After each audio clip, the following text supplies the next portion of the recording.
Assalamualaikum warahmatullahi wabarakatuh. Waalaikumsalam warahmatullahi wabarakatuh. Waalaikumsalam. Salam sehat dan semangat buat bapak-bapak kepala sekolah hebat dari Pulau Sumatera. Semoga bapak semua senantiasa dalam rahmat Allah Subhanahu wa taala, Tuhan yang Maha Kuasa, serta diberikan kesehatan. Dan kita pada hari ini akan berbagi sharing pengalaman. Semoga bermanfaat buat kita semua. Kami Agus Subagio dari SMK Negeri 3 Mandau, Kabupaten Bengkalis, Provinsi Riau, akan mencoba sedikit berbagi pengalaman bagaimana penerapan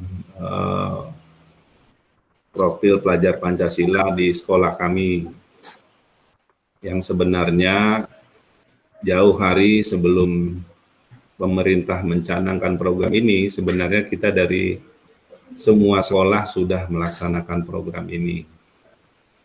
Dan saat ini mungkin ada perubahan mengingat dari perkembangan global dari dunia. Pemerintah mengambil kebijakan bagaimana melakukan penekanan agar generasi muda untuk bisa lebih memahami bagaimana pengamalan Pancasila dalam kehidupan sehari-hari.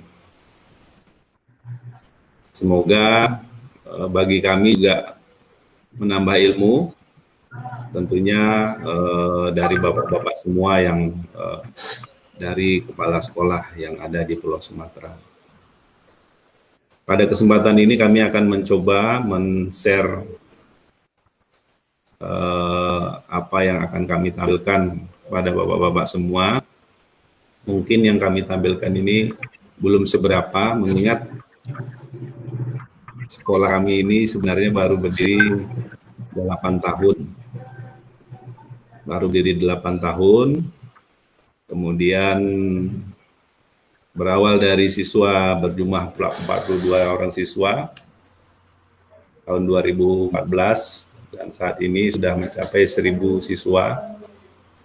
Tentunya ini sebagai tantangan bagi kami bagaimana penerapan profil pelajar Pancasila ini dapat lebih baik lagi di masa yang akan datang. Baik Bapak-Bapak, kami akan mencoba menampilkan penerapan profil pelajar Pancasila di SMK Negeri 3 Mandau. Ada 6 profil pelajar Pancasila yang saat ini dikembangkan oleh Kementerian Pendidikan dan Kebudayaan, yang merupakan bagian dari pemerintah Republik Indonesia dalam program Nawacita. Itu bagaimana profil pelajar Pancasila itu mencetak para pelajar yang beriman dan bertakwa kepada Tuhan yang Maha Esa dan berakhlak mulia. Ini sesuai dengan visi sekolah kami, di mana sekolah kami salah satu visinya adalah menjadikan alumni atau lulusannya dengan memiliki akhlak yang mulia dan memiliki kompetensi. Kemudian mandiri, tentunya para siswa SMK juga harus mandiri, karena mereka selain akan melanjutkan ataupun bekerja juga nantinya akan melakukan kegiatan wirausaha. Kemudian bernalar kritis, kemudian kreatif, kemudian bergotong royong, kemudian berkebinekaan global. Dapat ditampilkan pada beberapa dokumen yang kami siapkan berikutnya. Nah, ini salah satu contoh di mana setiap pagi kami melakukan kegiatan mengaji bagi yang beragama Islam, kemudian membaca Alkitab bagi yang beragama Nasrani, dan ini dilakukan setiap pagi. Kemudian hari Jumat itu dengan durasi waktu yang lebih panjang. Nah, kemudian ini beberapa contoh kegiatan di mana para siswa diharapkan bisa untuk mengetahui dan saling menghormati dari beberapa rekannya yang berasal dari suku yang berbeda, dengan bahasa yang berbeda, kemudian budayanya juga berbeda. Di tempat kami kebetulan ada yang dari asal suku Batak, suku Jawa, suku Melayu, suku Minang, kemudian Bugis juga ada, sehingga mereka bagaimana agar mereka bisa untuk saling menghormati dan memahami antar berbagai perbedaan tersebut. Kemudian di sekolah kami juga karena masih baru 8 tahun, itu hampir setiap hari siswanya melakukan kegiatan-kegiatan seperti ini. Nah, misalnya ini di sekolah kami belum ada pagar.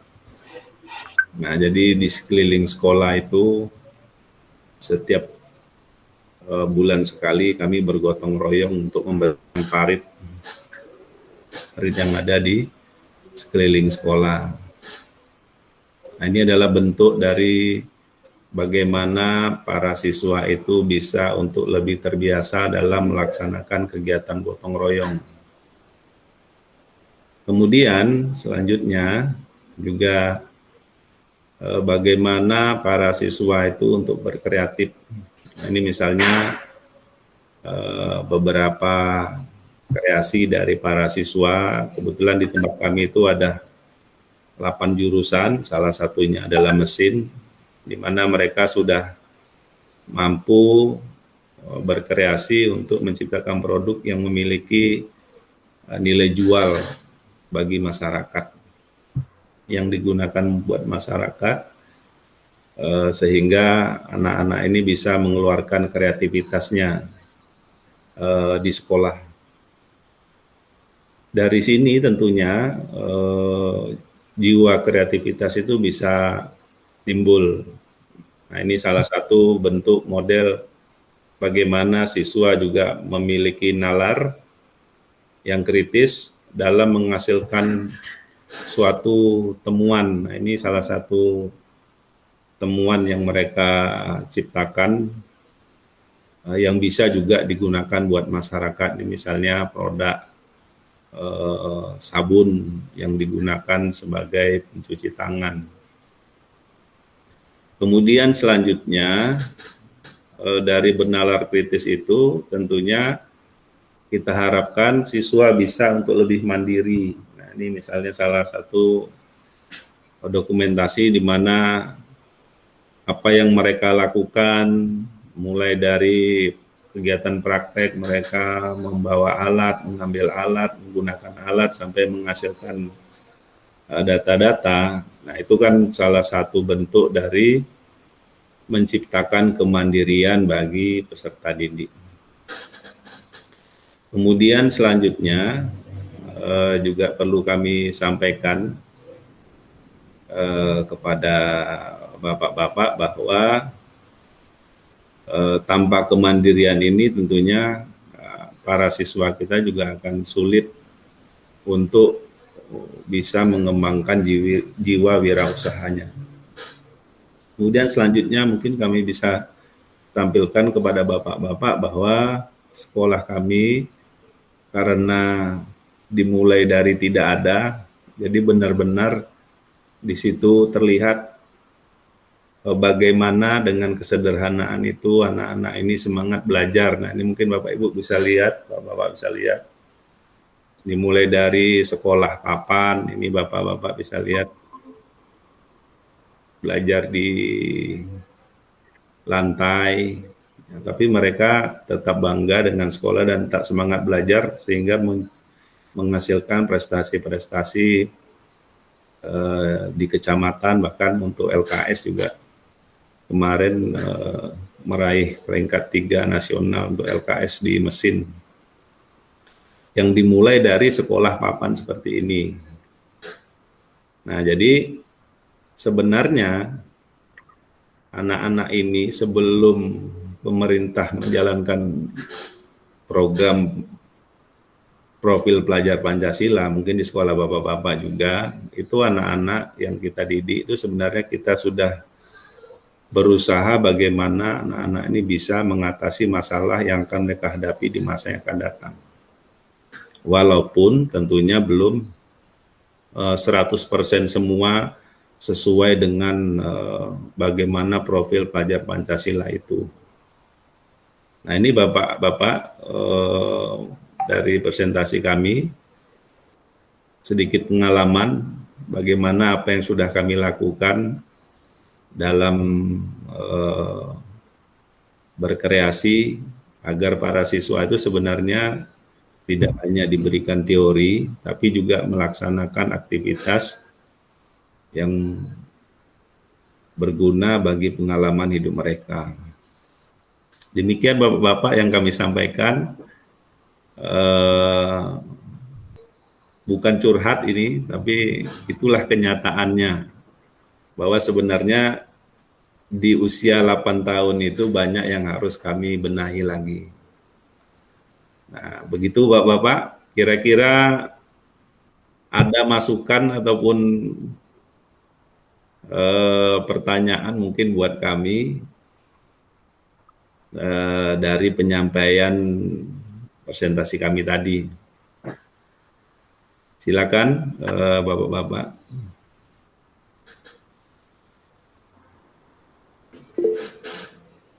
Ya, Pak Dian, silakan Pak Dian.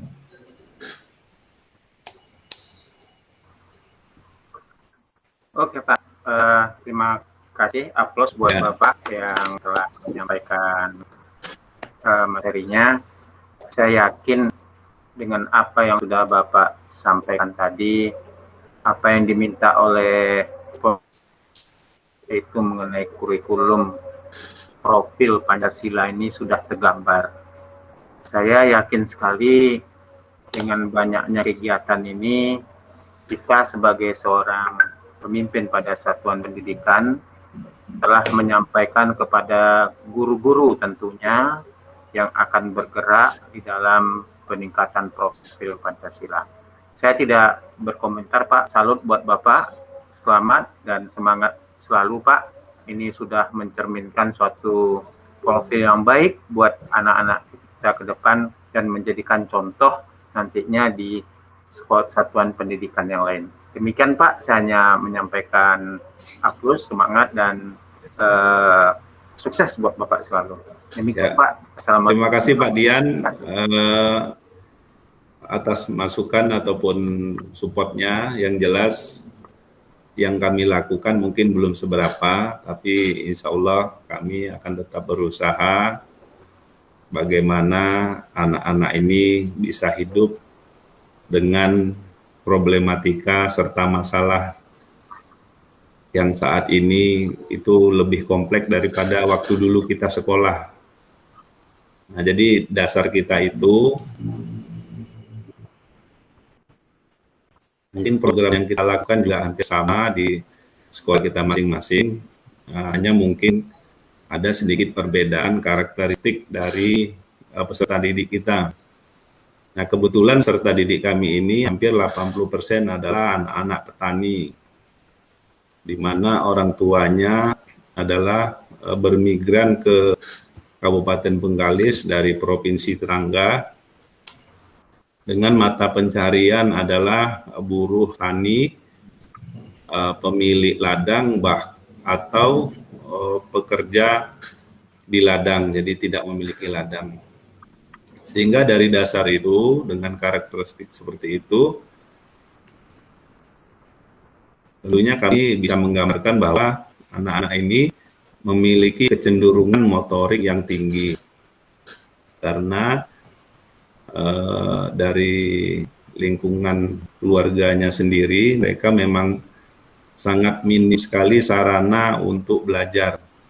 Misalnya di rumah itu kadang listrik nggak ada, kemudian rumahnya juga masih banyak yang belum layak gitu karena rumahnya di ladang gitu ya. Kemudian sarana yang lain juga masih banyak, tapi dari karakteristik seperti itu tentunya kami berusaha membuat program bagaimana motorik mereka itu bisa berkembang. Gitu Pak Dian. Oke Pak, terima kasih. atas penjelasannya. Mudah-mudahan dapat kita Ya. ikuti secara bersama-sama sesuai dengan profil yang sudah ditampilkan. Terima kasih, Pak. Mungkin dari yang lain ada yang ingin memberi masukan ataupun bertanya kepada kami persilakan.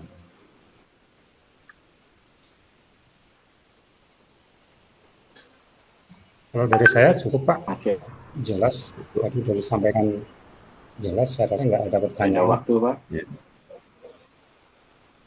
Dari Pak Gembong mungkin, Ya. atau mungkin saya bertanya kepada bapak-bapak semua. Saya mungkin coba. Kira-kira, Ya, ya, ya. Terima kasih, Pak. silakan Pak Gembong. Ya.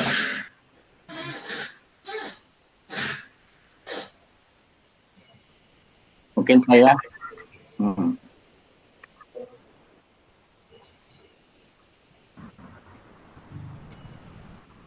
Ya, silakan Pak Gembong. Ya, ya. Terima kasih. Mungkin ini, Pak. Saya ingin tahu Ya Pak Gembong. yang menjadi tolok ukur Bapak keberhasilan itu yang sudah Bapak tolok ukurnya dari mana? Ya, tingkat keberhasilannya itu sudah mencapai sampai mana itu, Pak? Yang menjadi tolok ukur dasar pengukuran bahwa kita sudah berhasil dari mana? Mungkin dari seperti apa yang bisa berhasilkan mungkin, Pak? Itu aja mungkin, Pak. Ya, terima kasih Pak Gembong. Jadi dari atas usaha dan program yang kami buat ini, yang kami rancang bersama rekan-rekan, di mana kami dari 1.000 siswa itu, kami hanya memiliki 46 tenaga pendidik dengan jumlah guru ASN itu hanya 5 orang, sisanya adalah honor. Jadi karena mereka semangat, sehingga program-program yang kita buat itu, alhamdulillah mereka support dengan baik. Nah, apa yang program yang kami buat itu memang bisa dikatakan belum 100% memenuhi target yang sudah kami buat gitu. Tapi ada beberapa poin yang perlu kami catat adalah dari beberapa orang tua yang sudah percaya kepada kami untuk anak-anaknya belajar di sekolah, itu sebagian besar mereka percaya dengan program yang kami buat itu ada peningkatan disiplin dari siswa. Nah, jadi di tempat kami itu kebetulan masuknya 6.50, kemudian kami up pagi sampai jam 7, kemudian jam 7 mengaji literasi, jam 7.20 baru mulai belajar, sehingga anak-anak itu berusaha untuk datang sekolah tepat waktu. Jadi kami biasanya melakukan coaching bagi anak-anak yang terlambat atau tidak masuk, itu langsung kepada orang tuanya. Nah, dari penilaian orang tua tersebut, makanya tingkat kepercayaan masyarakat di sekitar sekolah itu setiap tahunnya meningkat untuk mempercayakan anak-anaknya belajar di sekolah. Dimulai dari 42 siswa, saat ini siswa kami sudah 1.000 lebih. Nah, sehingga dari hal tersebut bisa kami jadikan dasar bahwa program yang kami buat itu dapat diterima oleh orang tua siswa. Itu dari kepercayaan masyarakat. Kemudian untuk program yang lain sesuai dengan tamatan SMK itu, di mana dia diharapkan untuk bisa melanjutkan. Alhamdulillah dari kami itu 10%-nya yang tahun kemarin itu bisa diterima di perguruan tinggi negeri. Kemudian 50%-nya sudah bekerja, kemudian baru sekitar 30% lah yang waiting list gitu. Istilahnya mereka belum belum memiliki pekerjaan dan tidak melanjutkan karena biaya. Nah, biasanya mereka melakukan kegiatan wirausaha. Alhamdulillah di tempat kita ini kalau untuk mendapatkan penghasilan istilahnya 150.000 satu hari saja itu tidak sulit. Tapi memang mereka bukan sebagai pekerja employee seperti yang kita harapkan. Kemudian selain itu, alhamdulillah juga untuk permasalahan-permasalahan yang menyangkut dengan etika ataupun masalah soft skill itu di sekolah kami hampir dikatakan itu tidak ada, karena di tempat kami itu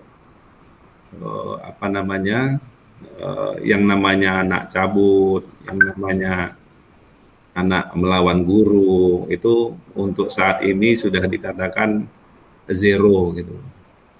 Kemudian demikian juga untuk narkoba. Jadi sejauh ini kasus-kasus itu belum ada. Nah, jadi memang belum 100% berhasil, tapi dari indikator-indikator itu tentunya kami berusaha bagaimana ke depannya bisa lebih baik lagi. Nah, begitu Pak Gembong, kira-kira penjelasan kami. Jadi penilaian keberhasilan dari program itu tidak semua ataupun 100% mungkin dikatakan mencapai sesuai dengan target yang sudah kami tetapkan. Tapi paling tidak setiap tahunnya ada peningkatan. Begitu Pak Gembong.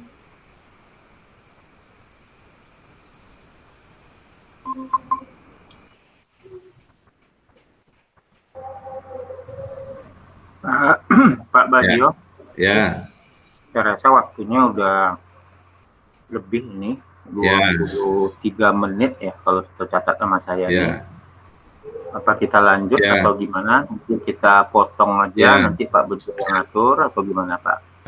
Terima kasih buat rekan-rekan semua. Yang jelas pada kesempatan ini kami hanya sharing bahwa masukan-masukan dari rekan-rekan mudah-mudahan menjadi bahan buat kami untuk menyusun program ke depannya untuk lebih baik lagi. Begitu ya Bapak-Bapak ya. Sekali lagi bukan menggurui, hanya berbagi cerita. Semoga Bapak-Bapak bisa terus bisa mensupport ataupun bisa berbagi ilmunya bagi kami sekolah yang masih baru ini. Demikian Pak Bejo dari kami. Atas perhatian Bapak-Bapak, kami ucapkan terima kasih. Mohon maaf kalau ada kekurangan. Semoga kita bisa berjumpa lagi di kemudian hari. Salam sehat dan semangat buat kita semua. Wassalamualaikum warahmatullahi wabarakatuh. Waalaikumsalam warahmatullahi wabarakatuh.